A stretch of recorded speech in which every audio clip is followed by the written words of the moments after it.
اب وہ اہم ترین آیت آ رہی ہے جس کے اوپر گھنٹوں بولا جا سکتا ہے، جو اس دور کا سب سے بڑا مسئلہ ہے۔ وَاعْتَصِمُوا بِحَبْلِ اللَّهِ جَمِيعًا وَلَا تَفَرَّقُوا، اللہ کی رسی کو تم سب کے سب مضبوطی سے تھام لو اور فرقہ واریت میں مت پڑو۔ اللہ کی رسی ظاہر ہے وہی ہوگی جو اللہ نے بتائی ہے۔ اس کی بھی لوگوں نے بڑی بڑی تشریحات کی ہیں جی۔ اللہ کی رسی ہے جی، رسی میں آپ کو پتہ ہے کئی ریشے ہوتے ہیں، وہ ریشے جڑ کے وہ بل کھا کے ایک موٹی رسی بنتی ہے۔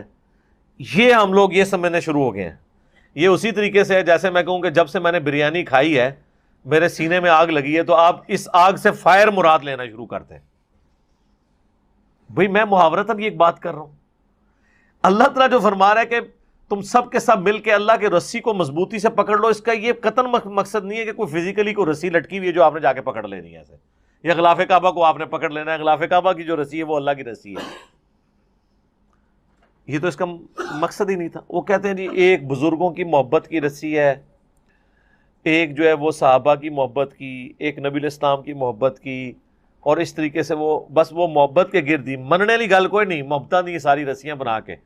بھئی اللہ کے نبی علیہ السلام سے بھی پوچھیں نا کہ اللہ کی رسی کیا ہے، تو سر غدیر خم کی جو حدیث ہے جو ہم نے اپنے منہج پہ بھی لکھ کے لگائی ہوئی ہے، صحیح مسلم میں اوپر تلے 4 احادیث ہیں، فضائل علی والے چیپٹر میں انٹرنیشنل نمبرنگ کے مطابق 6225 سے 6228 تک نبی علیہ السلام نے اپنی وفات سے 2 مہینہ پہلے آلموسٹ حجۃ الوداع سے واپسی پر مکے سے مدینے آتے ہوئے خم نامی گاؤں میں خطبہ دیا، اسے غدیر خم کا خطبہ کہا جاتا ہے، اور الفاظ ہی بڑے کنکلوڈنگ ہے۔ اے لوگو آگاہ ہو جاؤ، میں بھی ایک انسان ہوں، قریب ہے کہ اللہ کا قاصد یعنی موت کا فرشتہ میرے پاس آئے اور میں اس کی دعوت قبول کر لوں۔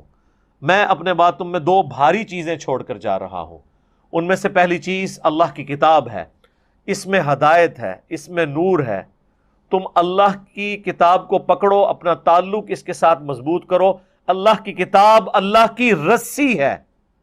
وَاعْتَصِمُوا بِحَبْلِ اللَّهِ جَمِيعًا وَلَا تَفَرَّقُوا، جو اسے پکڑے گا ہدایت پر ہوگا، جو چھوڑ دے گا گمراہ ہو جائے گا۔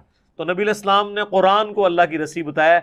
بزرگ بابوں کی محبت، صحابہ کی محبت، اہل بیت کی محبت، اللہ کی محبت اور اس کے ریشے اور پتہ نہیں کیا کیا ایکویشنز، وہ محبتیں اپنی جگہ ہیں، لیکن اللہ کی رسی جو ہے وہ کتاب اللہ ہے۔ اور پھر فرمایا دوسری بھاری چیز میرے اہل بیت ہیں، میں اپنے اہل بیت کے معاملے میں تمہیں اللہ کا خوف دلاتا ہوں۔ 3 دفعہ فرمایا کہ میری وفات کے بعد ان کے ساتھ حسن سلوک کرنا، خوف دلاتا ہوں۔ یہ عربی میں ایک محاورتاً بات کی جاتی تھی، جب کسی کو ڈرانا ہوتا تھا تو میں تمہیں اللہ کا خوف دلاتا ہوں، اس میں اللہ کو ڈر جاؤ۔ اور زید بن ارقم کے الفاظ ہیں کہ نبی علیہ السلام قرآن کی ترغیب دلاتے رہے، بار بار ہمیں کہتے رہے اللہ کی کتاب، اللہ کی کتاب، اللہ کی کتاب۔ اور امت نے دیکھیں نہ کتاب پکڑی نہ اہل بیت کو چھوڑا، بالکل الٹ کام کیا، قرآن سے روگردانی کی اور اہل بیت کے ساتھ ظلم و ستم کیا۔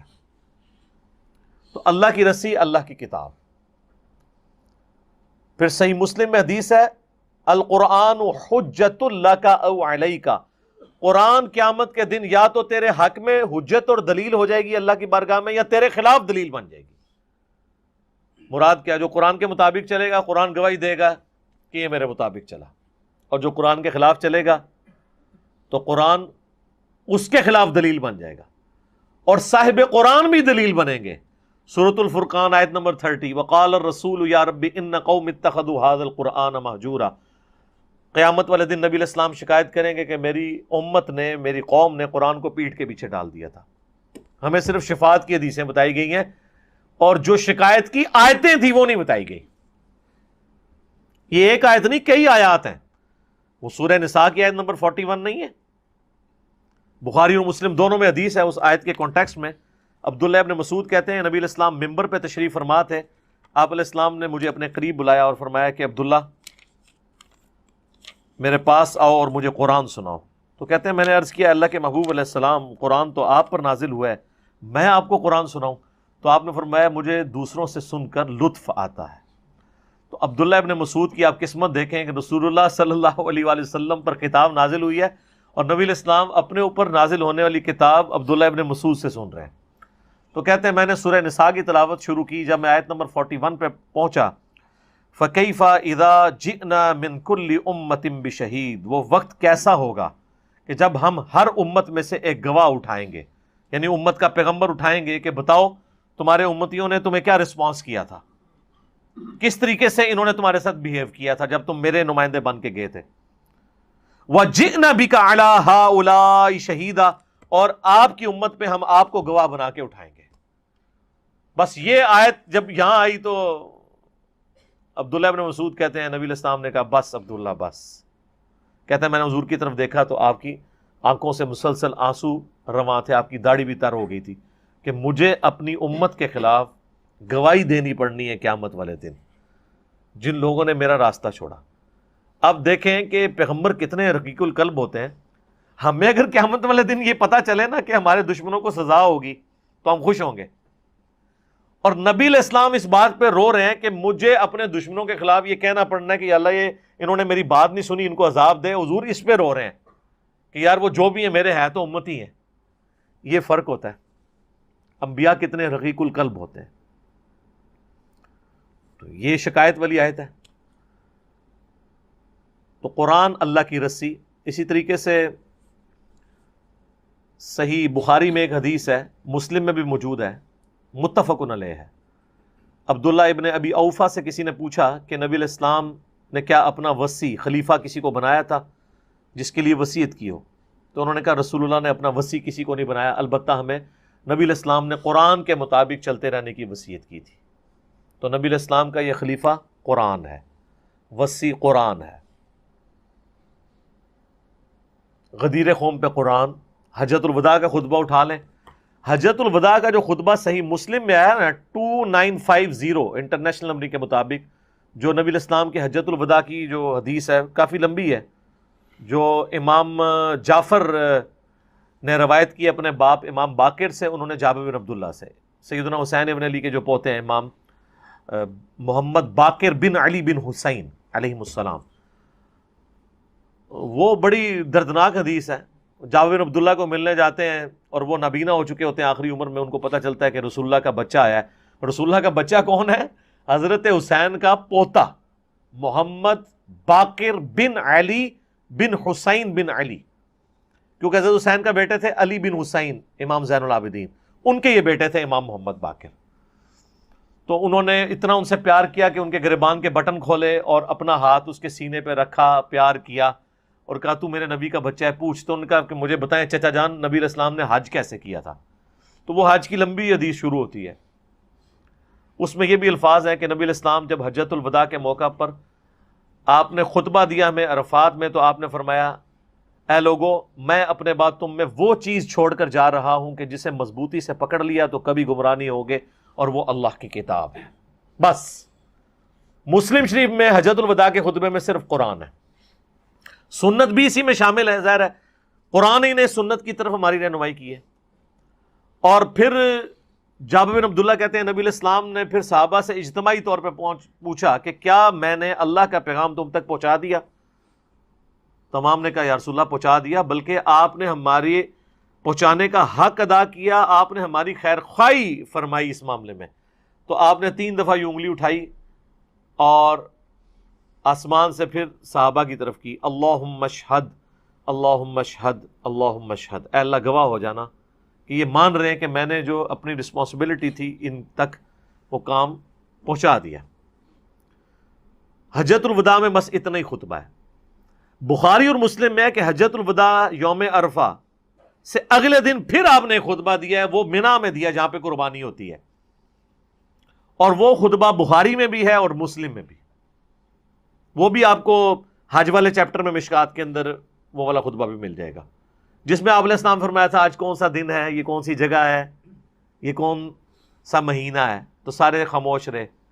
پھر آپ نے فرمایا کہ کیا یہ ذوالحجہ کا حرمت والا مہینہ نہیں ہے، یہ شہر مکہ حرمت والا نہیں ہے، اور آج کا دن جو ہے وہ یعنی یوم النحر کا دن، 10 ذوالحجہ کا دن،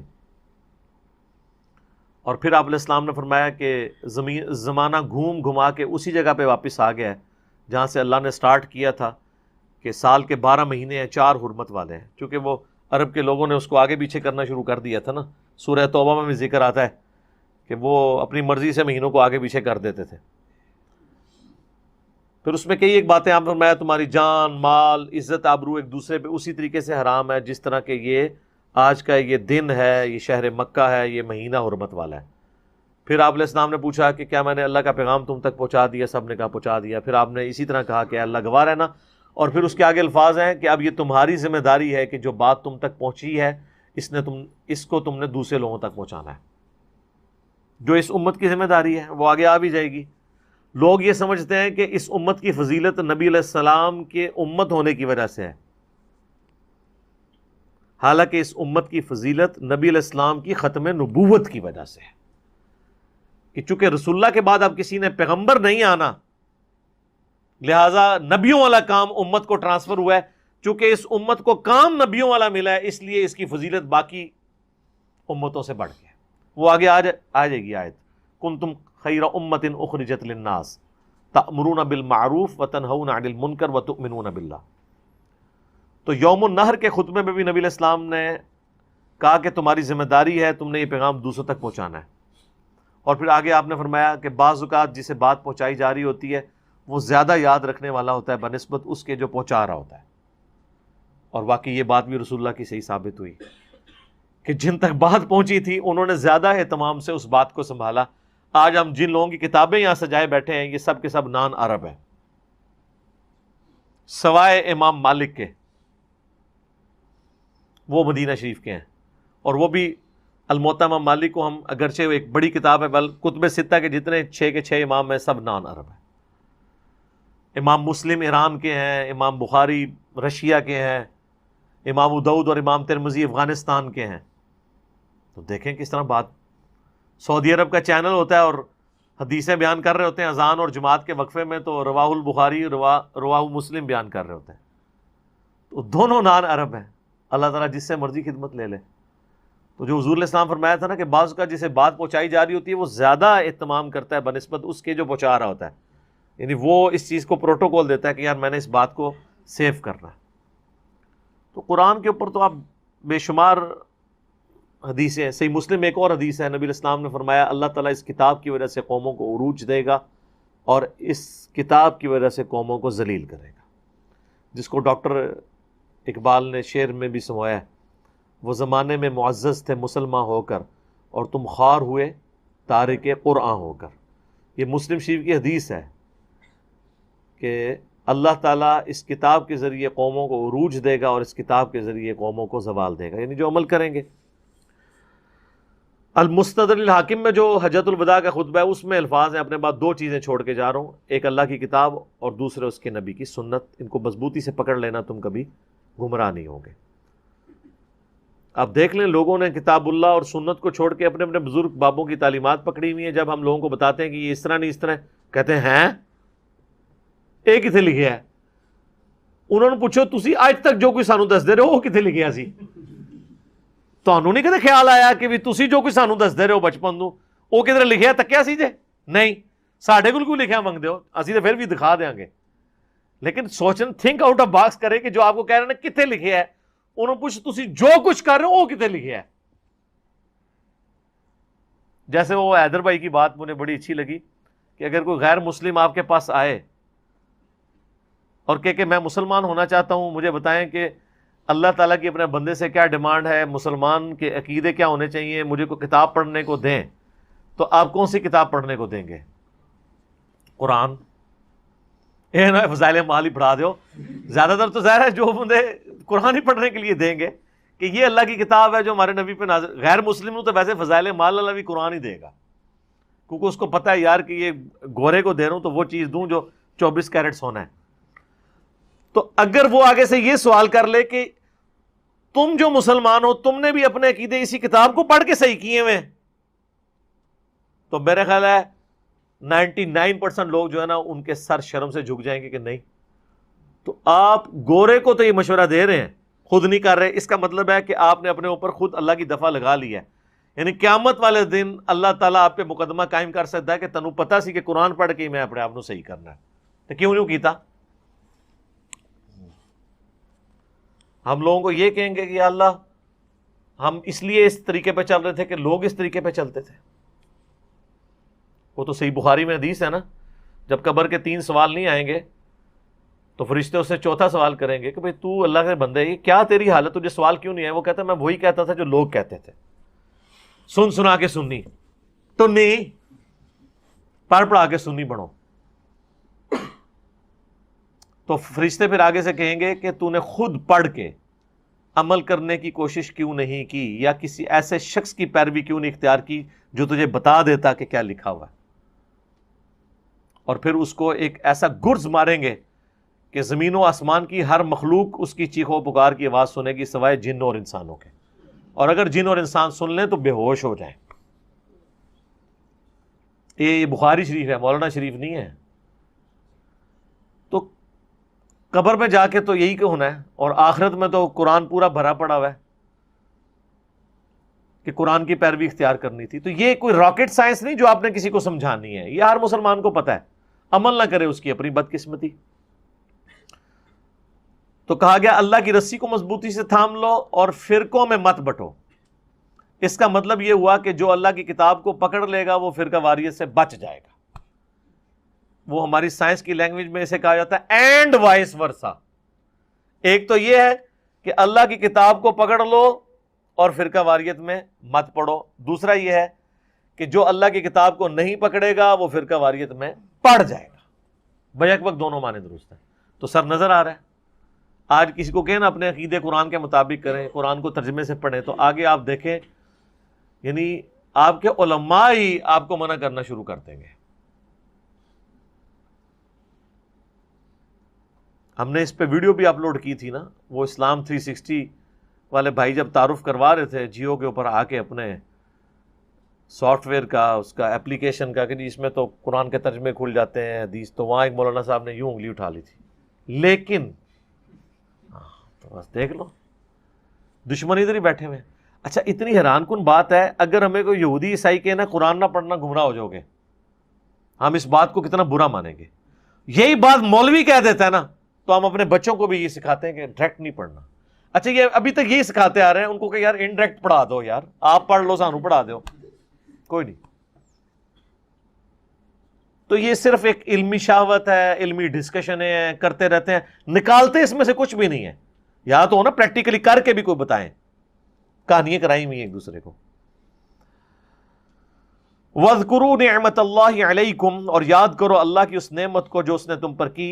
اِذْ كُنْتُمْ أَعْدَاءً فَأَلَّفَ بَيْنَ قُلُوبِكُمْ، کہ تم آپس میں دشمن تھے تو اللہ نے تمہارے دلوں کو ایک کر دیا، محبت ڈال دی اس کے اندر. عرب کے لوگ کس طرح لڑتے تھے چھوٹی چھوٹی بات کے اوپر، اسلام نے ایک کامن بانڈ کے طور پر ان کو جمع کر دیا. فَأَصْبَحْتُمْ بِنِعْمَتِهِ إِخْوَانًا، اور اللہ کے احسان کی وجہ سے تم بھائی بھائی بن گئے. اسلام اتنا زبردست بانڈ کہ وہ عرب کے اجڑ لوگ، چھوٹی چھوٹی بات پہ مرنے مارنے پہ اترنے والے لوگ، اسلام نے ان امیین کو جو پڑھے لکھے بھی نہیں تھے چینج کر کے رکھ دیا.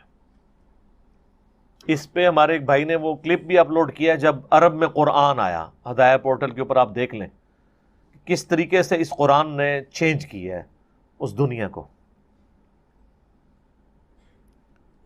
وَكُنْتُمْ عَلَى شَفَا حُفْرَةٍ مِّنَ النَّارِ، اور تم تو آگ کے گڑھے کے کنارے پہ پہنچ چکے ہوئے تھے، یعنی دوزخ میں گرنے والے تھے اپنی گمراہیوں کے سبب. فَأَنْقَذَكُم مِّنْهَا، تو اس نے تمہیں بچا لیا، یعنی رسول اللہ صلی اللہ علیہ وآلہ وسلم کو بھیج کے تمہیں ہدایت دے دی. جو صحیح بخاری میں حدیث ہے کہ میری اور تمہاری مثال اس طرح جس طرح پتنگے آگ پر گر رہے ہوں اور میں تمہارے کمر بند سے پکڑ پکڑ کے تمہیں آگ سے دور کر رہا ہوں. تم پتنگوں کی طرح آگ پہ یعنی جہنم کی آگ پہ گر رہے ہو. تو نبی علیہ السلام نے مثال دی کہ میں تمہیں بچانے والا ہوں. تو اللہ تعالیٰ نے رسول اللہ صلی اللہ علیہ وآلہ وسلم کو وسیلہ اور ذریعہ بنایا اس انسانیت کو دوزخ میں گرنے سے بچانے کا. کذالک یبین اللہ لکم آیاتہ، اس طریقے سے اللہ تعالیٰ اپنی آیات کھول کھول کر بیان کرتا ہے تمہارے لیے، لعلکم تہتدون، تاکہ تم ہدایت پا جاؤ۔